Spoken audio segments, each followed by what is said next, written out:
감사를 드립니다. 두려움에 대처하는 우리의 자세라는 제목으로 말씀을 나누겠습니다.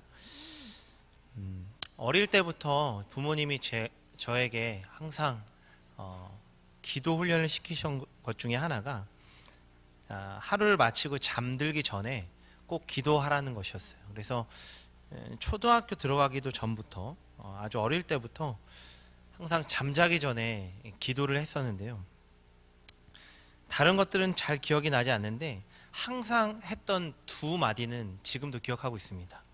뭐였냐면 첫 번째는 이거였어요. 오늘 하루도 잘 마치게 해주셔서 감사합니다. 잠자기 전에 항상 이 기도를 했고요. 또 한 가지는 무서운 꿈 안 꾸게 해주세요. 어릴 때 제가 그 귀신을 그렇게 무서워했어요. 그래서 밤에 이제 잠을 잘 때 항상 귀신에게 쫓기는 그 악몽을 많이 꿨습니다. 그 귀신은 늘 흰 소복에 머리가 길고요. 처녀 귀신이었어요. 그래서 입 옆에 항상 빨간 피를 흘리면서 쫓아왔는데요. 아무래도 그 이미지는 어린 나이에 이 TV에서 이 전설의 고향을 같이 부모님과 누나들과 봐서 그 영향 때문인 듯해요. 어쨌든 간 이 매번 잠들기 전에 이 하나님께 제발 이 귀신 나오는 꿈, 무서운 꿈 꾸지 않게 해주세요 라고 매일같이 기도를 했습니다. 물론 안 꾸고 평안한 잠을 이룰 때도 있었어요. 근데 기도를 해도 너무 이제 제가 귀신을 무서워하는 어린 아이다 보니까 그래도 자주 귀신에게 쫓기는 꿈을 꿨습니다. 근데 그러던 어느 날이었어요. 이제 꿈에서 귀신에게 쫓기던 제가 도저히 안 되겠다. 오늘만큼 절벽에 떨어질 수 없다. 그래서 귀신과 이제 육탄전을 벌입니다. 처음으로 그 어린 나이에. 그런데 놀랍게도 예수님 이름으로 나아간다 하면서 이제 육탄전을 벌이고 싸움에서 이겨요. 그리고 꿈속에서 그 귀신이 내 앞에서 사라지는 경험을 합니다. 육탄전을 벌여서 이긴 거죠, 꼬마애가. 꿈이었는데 이 전신에 쫙 소름이 끼치면서 귀신에 대한 두려움으로부터 해방되는 이 전율을 느낀 거예요. 그로부터 귀신이 꿈에 등장하지 않더라고요. 요즘도 제가 공포영화 가끔 보는데 공포영화를 보고 잠자리에 들어도 귀신 꿈을 꾸지 않습니다. 하나님은 귀신에게 쫓기는 꿈을 꾸지 않게 해주세요. 이 기도에 응답해 주시기보다는요. 하나님 또 예수님을 의지하기 때문에 귀신을 봐도 두려워하지 않는 그 마음을 주신 겁니다. 이처럼 두려움은요. 이 두려움을 주는 대상이나 또 두려움을 갖게 되는 상황이 바뀌거나 없어지기보다는요. 그 대상이나 상황을 하나님 안에서 담대하게 바라보는 마음, 이것이 있을 때 사라지는 겁니다. 오늘 하나님께서는 이 가나안 땅 정복을 앞두고 있는 이스라엘 백성들이죠. 그들에게 모세를 통해서 바로 이 부분을 말씀해 주고 계셔요. 그래서 오늘 본문 1절에 보면 대상과 상황은 변하지 않는 그대로의 모습을 볼 수 있습니다. 먼저 이렇게 말씀하시죠. 네가 나가서 적군과 싸우려 할 때에. 여기서 이제 적군은 이스라엘의 두려움의 대상이죠. 누굽니까? 바로 가나안 민족들입니다. 40년 전에 가나안 땅을 정탐했던 12명의 정탐꾼들, 그 중에서 여호수아와 갈렙만을 빼은 10명의 정탐꾼들은요, 민수기 13장 32절 33절에서 그 가나안 땅 민족들을 보고 이렇게 악평을 했습니다. 우리 같이 한번 민수기 13장 32절 33절을 같이 읽도록 하겠습니다. 시작. 이스라엘 자손 앞에서 그 정탐한 땅을 악평하여 이르되 우리가 두루 다니며 정탐한 땅은 그 거주민을 삼키는 땅이요 거기서 본 모든 백성은 신장이 장대한 자들이며 거기서 네피림 후손인 아낙 자손의 거인들을 보았나니 우리는 스스로 보기에도 메뚜기 같으니 그들이 보기에도 그와 같았을 것이니라. 아멘. 40년 전이나 지금이나 가나안 민족들이 장대하고 그들의 정복해야 될 적군, 그 대상은 바뀐 게 없습니다. 그 민족은 여전히 네피림의 후손들, 아낙 자손들이 버티고 있고요. 40년 전이나 지금이나 역시 여전히 강성한 적군이었습니다. 대상이 바뀌지 않다라는 거죠. 또한 상황에 대해서도 이렇게 이야기합니다. 말과 병거와 백성이 너보다 많음을 볼지라도. 대상뿐만이 아니라 실제적인 현실, 숫자적으로도 훨씬 불리한 상황이라는 거죠. 가나안 민족들은요, 이스라엘보다 많은 말과 병거와 군대가 있었어요. 뿐만 아니라 여호수아서에 보면 이 여리고성이죠. 여리고성과 같이 천연의 요새까지 갖추고 있습니다. 아무리 이성적으로 또 산술적으로 계산을 해보고 따져봐도 당장 눈앞에 있는 현실과 또 닥친 상황은 전쟁에 승리할 가능성이 보이지 않는다는 거죠. 그것을 볼지라도, 그런데 하나님께서는 이렇게 말씀하십니다. 그들을 두려워하지 말아라. 이스라엘의 적군인 가나안 민족은요, 육체적으로 크고 힘이 셉니다. 수적으로도 말과 병거, 군대가 훨씬 많죠. 그런데도 하나님은 그들을 두려워 말라고 하십니다. 그 이유는 단 한 가지죠. 왜냐하면 여호와 하나님께서 이스라엘과 함께 하시기 때문입니다. 그 하나님은 어떤 하나님이라고 말씀합니까? 애굽 땅에서 너희를 인도하여 낸 하나님이시다. 모세가 말씀합니다. 애굽 땅에서 그들을 어떻게 인도하셨나요? 가장 절망적인 상황이었죠. 앞에는 바다가 가로막고 있습니다. 뒤에는 바로 턱 밑까지 애굽의 군대가 쫓아왔죠. 앞으로도 뒤로도 나아갈 곳이 없었던 그 절망적인 상황에서 하나님은 홍해를 가르셔서 마른 땅을 건너게 하신 거죠.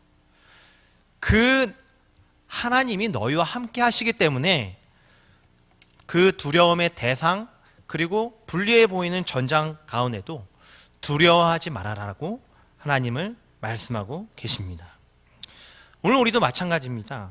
이 두려움에 대처하는 그리스도인의 첫 번째 자세는 무엇입니까? 항상 그래요. 우리가 두려워할 수밖에 없는 상황, 또 그런 현실, 그것이 바뀌는 게 아니라 그 두려움 가운데서도, 그런 상황과 현실 가운데서도 그 상황과 현실을 보는 게 아니라 나와 함께 하고 계시는 하나님을 보는 것, 이것이 두려움에 대처하는 우리의 첫 번째 자세입니다. 그래서 이것을 아주 짤막한 행동으로 보여주는 아주 좋은 본문이 있는데요. 마태복음 14장입니다.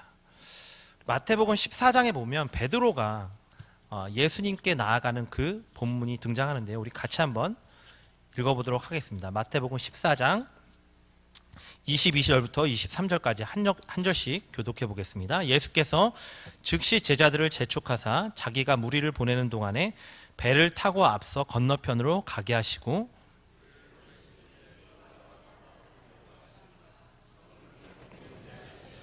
배가 이미 육지에서 술이나 떠나서 바람이 거스름으로 물결로 말미암아 고난을 당하더라. 제자들이 그와 바다 위로 걸어오심을 보고 놀라 유령이라 하며 무서워하여 소리 지르거늘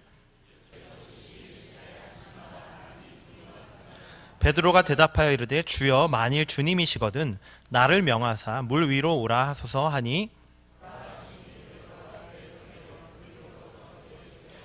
바람을 보고 무서워 빠져가는지라 소리 질러 이르되 주여 나를 구원하소서 하니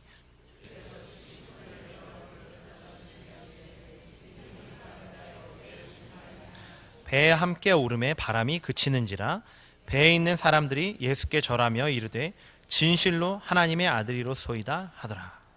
무엇입니까? 폭풍은 계속 치고 있었습니다. 폭풍 속의 그 바다는 그대로였어요. 그러나 베드로가 예수님을 바라보고 걸을 때는요, 그 엄청난 폭풍 속에 그 거친 파도, 그 바다 위를 걸을 수 있었습니다. 그런데 30절이죠. 바람을 보게 되니까 예수님이 아니라 바람을 보고 무서워하게 됐죠. 그래서 베드로는 빠지게 된 겁니다.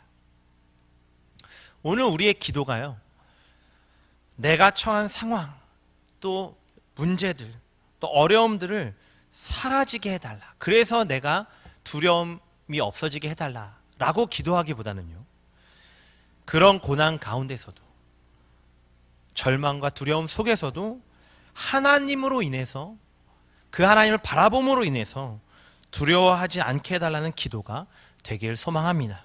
그래서 바울은 고린도후서 1장 8절에서부터 10절에 이렇게 기도했습니다. 우리 같이 한번 한 목소리를 읽겠습니다.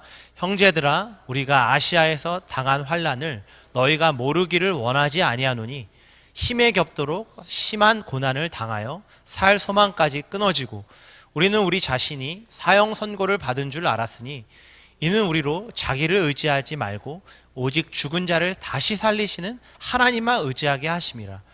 그가 이같이 큰 사망에서 우리를 건지셨고 또 건지실 것이며 이후에도 건지시기를 그에게 바라노라. 아멘. 어떤 어려운 상황, 절망적인 현실 속에서도 길을 여시고 나를 가장 선한 길로 인도하실 하나님이 우리와 함께 하십니다. 그 하나님이 계시기에 우리는 두려워하지 않을 수 있습니다. 예수님께서 그래서 오죽 답답하셨으면 이렇게 말씀하셨어요. 누가복음 12장 6절 7절인데요. 같이 한번 읽겠습니다. 참새 5마리가 두 아사리온에 팔리는 것이 아니냐. 그러나 하나도 잊어버리시는 바 되지 아니하는도다. 너희에게는 심지어 머리털까지도 다 세신 바 되었나니 두려워하지 말라. 너희는 많은 참새들보다 더 귀하니라. 아멘. 상황과 현실을 볼 것이 아니라 그것이 변하지 않더라도 그 두려움 가운데서도 하나님을 바라보고 하나님의 함께 하심을 바라볼 때에 우리는 두려움을 이기고 극복할 수 있는 줄 믿습니다. 오늘 본문에 또 두려움에 대처하는 두 번째 우리 그리스도인의 자세가 잘 등장하고 있는데요. 2절에 보면 이렇게 표현되어 있습니다. 먼저 2절에 너희가 싸울 곳에 가까이 가면 이렇게 되어 있는데요. 이 전쟁 준비를 이제 다 마치고 실제로 가나안 민족 앞에 그 전장에 투입되기 직전, 그때 무엇을 해야 되냐? 제사장이 백성들 앞에 서서요, 두려움에 떨고 있는 백성에게 다시 한번 하나님의 말씀을 읽어주는 거예요. 율법책을 읽어주는 것입니다. 하나님이 함께 하신다, 너희와 동행하신다, 이것을 전쟁 앞둔 그 백성들에게 말해줘야 할 의무가 있는 거죠. 제사장들이 뭐라고 말씀합니까? 마음에 겁내지 말고 두려워하지 말며 떨지 말며 그들로 말미암아 놀라지 말라. 너희 하나님 여호와는 너희와 함께 행하시며 너희를 위하여 너희 적군과 싸우시고 구원하실 것이다. 겁내지 말아라, 두려워하지 말아라, 떨지 말아라, 놀라지 말아라. 어떻게 보면 두려워하지 말라라는 표현을 4번의 다른 표현으로 반복하는 거죠. 여기서 말씀의 반복이 등장합니다. 두려워하지 말라라는 말씀, 하나님의 말씀을 반복적으로 마음에 새기게 하는 거예요.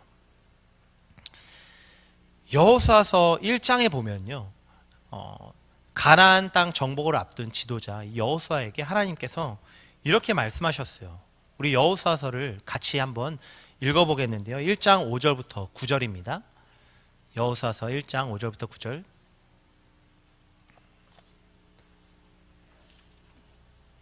네, 찾으셔야 된다고 하네요, 방송실에서.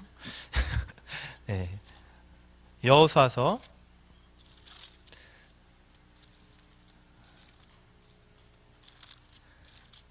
실제로 전쟁을 앞둔 여호수아에게 하나님께서 이렇게 말씀하셨어요. 5절부터 9절까지 한 절씩 교독하겠습니다. 내 평생에 너를 능히 대적할 자가 없으리니 내가 모세와 함께 있었던 것 같이 너와 함께 있을 것임이니라. 내가 너를 떠나지 아니하며 버리지 아니하리니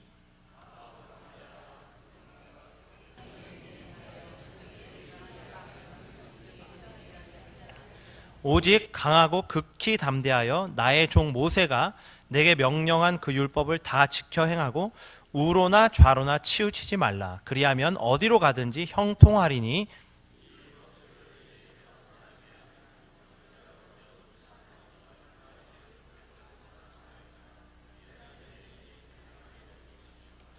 함께 읽겠습니다. 내가 내게 명령한 것이 아니냐? 강하고 담대하라. 두려워하지 말며 놀라지 말라. 내가 어디로 가든지 내 하나님 여호와가 너와 함께 하느니라 하시니라. 아멘. 여호수아에게 반복하고 계세요. 하나님. 강하고 담대하라. 내가 너와 함께 할 것이다. 내가 너를 떠나지 않고 버리지 않는다. 강하고 담대하라. 내게 명령한 것이 아니라 강하고 담대하라. 두려워하지 마라. 한마디로 하시지 않고 반복해서 들려주시는 거예요. 그리고 아주 중요한 말씀, 이 율법책을 내 입에서 떠나지 말게 하며 주야로 그것을 묵상하라. 오늘 신명기 본문에서도 전쟁을 앞둔 사람에게 들려줘야 될 것은 여호와의 말씀이고 율법책을 낭독하는 것입니다. 이것은 무엇입니까? 두려움을 극복하고 대처하는 그리스도인의 자세는요, 반복적으로 여호와의 말씀을 들을 때 가능하다라는 겁니다. 저도 개인적으로 이 두려움에 대해서 좀 돌아보고 묵상하게 됐는데요. 내가 지금 가장 두려워하고 있는 부분은 무엇일까? 곰곰이 생각해 보니까 결국은 미래에 대한 두려움, 또 앞날에 대한 걱정인 것 같습니다. 얼마 전에 이제 이번 주에 읽은 책이 있는데요. 나는 나로 살기로 했다는 책이에요. 우리 목사님들이랑 같이 이제 독서 모임에서 읽은 책인데, 거기서 이런 미래에 대한 두려움을 가지고 있었던 저에게 이렇게 말하고 있었어요. 몇 구절 제가 적어서 왔는데요. 걱정은 내일의 슬픔을 덜어주는 것이 아니라 오늘의 힘을 앗아간다. 삶의 안정감은 불확실을 완벽하게 제거해서 얻어지는 게 아니라 불확실과 맞서며 얻어진다. 미래에 대한 엉터리 각본을 쓰지 않을 것. 진짜 해결책을 위해 발을 내디딜 때 우리는 비로소 진짜 자유로워질 수 있다. 그냥 일반 서적인데 이런 말들을 듣고서 제가 힘을 얻게 된 이유가 무엇입니까? 모르는 내용이어서 그런 게 아니라 알지만 다시 한번 반복해서 내 마음에 들려주고 그것을 마음에 새기는 작업이 있었기 때문입니다. 그냥 일반 인문서적도 그런데 우리가 살아계신 여호와의 말씀을 읽게 됐을 때, 그 성경을 통해서 하나님의 음성을 계속 듣게 됐을 때 어떨까요? 하나님이 함께 하시고 도우신다, 이 사실을 우리가 몰라서 어떤 상황과 현실이 부딪혔을 때 두려움에 빠지는 게 아닙니다. 그 말씀을 지속적으로 듣고 성경을 가까이 하며 주야로 묵상할 때, 그 진리의 말씀을 가슴에 반복적으로 새길 때 두려움을 극복하게 될 줄 믿습니다. 그래서 오늘 우리도 우리의 영적 전쟁의 터는요, 교회가 아니죠. 여기 교회가 아니라 우리의 전쟁의 터는 어디입니까? 세상입니다. 그리고 주일이 아니라 한 주간의 세상 가운데에서 일상이 영적 전쟁의 터입니다. 그 전장에서 우리가 두려움에 대처하는 그리스도인의 아주 중요한 두 번째 자세는 무엇입니까? 항상 하나님이 주시는 말씀, 들려주시는 그 음성을 성경을 통해서 묵상하며 반복적으로 마음에 새기는 일입니다. 얼마나 한 주간 하나님의 말씀을 가까이 하고 주야로 묵상하고 계신가요? 이것이 우리가 어떠한 두려움, 어떠한 상황, 현실 가운데서도 우리가 극복할 수 있는, 그 두려움으로부터 벗어날 수 있는 매우 중요한 길이라는 것입니다. 그래서 이 베드로 사도는 베드로후서 2장 2절에 이렇게 말씀했습니다. 고난 가운데서 성장해 가는 성도들에게, 그 핍박 가운데 내몰린 성도들에게 이렇게 해답을 제시했는데요. 같이 한번 읽어보겠습니다. 갓난 아이들 같이 순전하고 신령한 젖을 사모하라. 이는 그로 말미암아 너희로 구원에 이르도록 자라게 하려 함이라. 성숙한 신앙은 고난 가운데서 무엇을 통해서? 신령한 젖, 하나님의 말씀을 통해서 그것을 이기고 승리하며 나아가고 성장하는 것입니다. 오늘도 하나님은 성경이죠. 말씀을 통해서 우리에게 끊임없이 격려하고 계십니다. 겁내지 말아라. 두려워 말라. 떨지 말라. 놀라지 말라. 내가 너와 함께한다. 내가 싸우겠다. 내가 반드시 너를 돕고 너를 일으켜 세우고 구원하겠다. 이것을 반복적으로 말씀을 통해서 듣는 것이 오늘 우리가 두려움을 이기고 승리하는 비결인 줄 믿습니다. 그래서 어떤 현실 가운데 살아가고 있습니까? 어떠한 어려움 가운데 부딪혀 계십니까? 그 상황과 현실이 아무리 어렵더라도 우리가 말씀을 통해서 지속적으로 그 하나님의 음성을 들을 때 그 두려움에 잠식당하지 않고 그 두려움을 이기고 승리하게 되는 줄 믿습니다.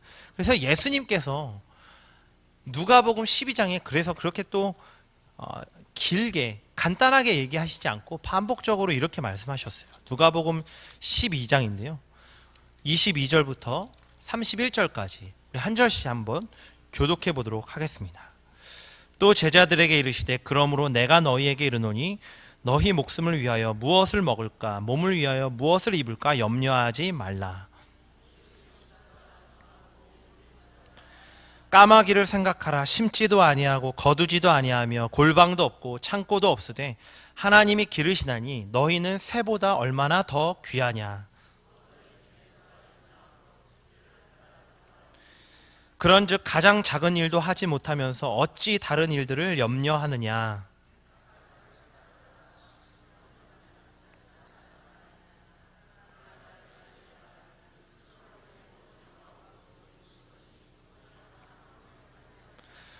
오늘 있다가 내일 아궁이에 던져지는 들풀도 하나님이 이렇게 입히시거든 하물며 너희일까 보냐. 믿음이 작은 자들아.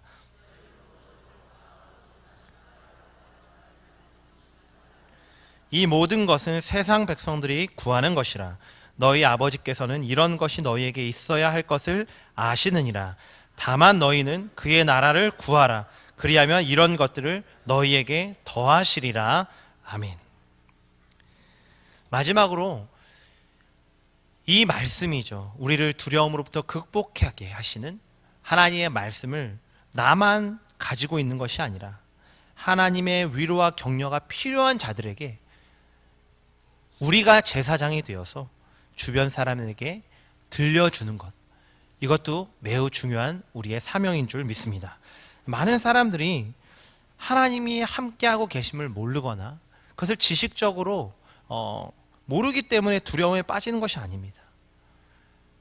지속적인 말씀의 선포와 격려가 없기 때문에 또다시 상황과 현실에 부딪혀서 두려움에 넘어지는 것이죠.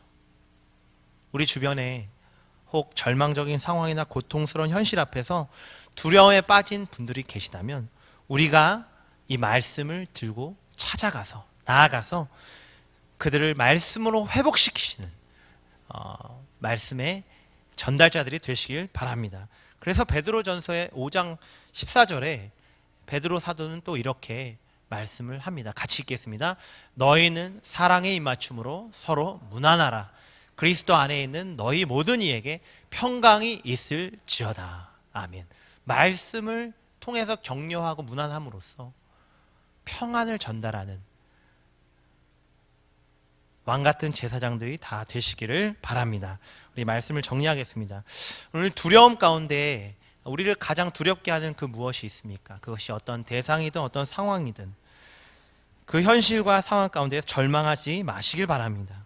그 가운데서도 동행하고 계시고 신실하게 역사하시는 하나님을 눈을 들어서 바라보시길 바랍니다. 또한 우리가 세상 가운데서 영적 전쟁 가운데 있는데요. 그 가운데 승리하길 원하십니까? 그것은 그 방법은 딱 한 가지입니다. 말씀을 가까이 하며 반복적으로 그 말씀을 듣고 마음에 새김으로써 우리 안의 두려움을 극복하고 더 나아가서는 주변 사람들까지도 말씀으로 세워서 승리하게 인도하는 저와 여러분이 되기를 주님의 이름으로 간절히 축원합니다. 기도하겠습니다. 하나님 아버지, 오늘